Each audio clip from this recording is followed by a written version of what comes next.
Nah, you're not giving me the notes out, mate. Relax. No. It's not like that.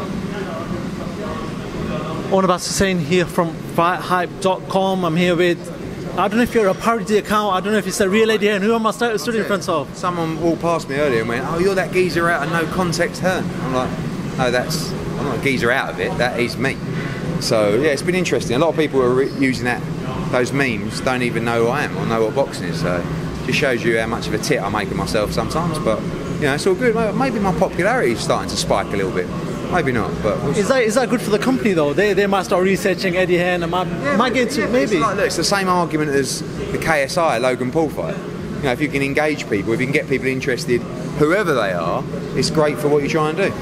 Let's talk about why we're here today. Billy Joe Saunders workout. Like you said, you just spoke about the KSI Logan Paul fight. There's been a lot of mixed reaction towards this. I read something today from Boxing Scene that Frank Warren was saying, you need this.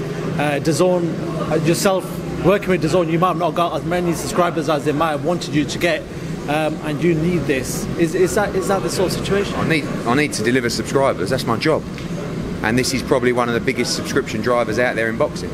So yeah, I always need to. I mean, Frank, you know, he's like a Thomas Cook of boxing. He is. You know, if you talk about numbers, go to a company's house and look at his numbers. Anyone can do it. So he should worry about his own business, which is virtually non-existent, and we're trying to break new ground, which is we're trying to enter and take a huge market share in America. It's not easy, it's not been easy. We've had a lot of success, we've had some good nights, average nights, but this is a massive subscription driver, so yeah, absolutely. You know, we absolutely want to drive subscribers to DAZN, and this is a great way to do it. Is this good for the boxers as well? People like Devin Haney, people like Billy Joe Saunders, where people in America might not have heard about them. It's really straightforward. Do you want to box on a show that big, or do you want to box on a show 20 times bigger with a bigger audience? Like, it's not rocket science. You know, the argument is, yeah, but these are new fans, they don't know boxing. Correct. So what are we going to do? We're just going to sit there and just deal with only existing boxing fans? We've got to try and bring a new audience to the sport of boxing. And when they're there, we've got to engage with them, make sure they see what we saw when we fell in love with it. So great fights, Devin Haney, Billy Joe Saunders. You know, let's try. You know, if we can get 1%, if we can get 10%, fantastic. Eddie, what's the long-term plan with Billy? We know that he's fighting super middleweight. We know he's a middleweight, but there seems to be a bit of fluctuation in between there. There's a talk of the Smith fight, Canelo, Golovkin, all is there. Just talk to me about your path that you want for Billy Joe Saunders. I think he can do both. You know, I think there's fights out there for Billy Joe that we can make now for 2020.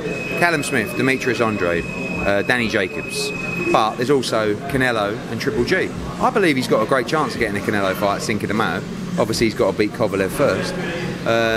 So we'll see. But, you know, I think Billy has the ability to box at 168 or 160, but he is a belt holder at 168. So that has to be the focus, and that's why he'll defend his title on November 9th.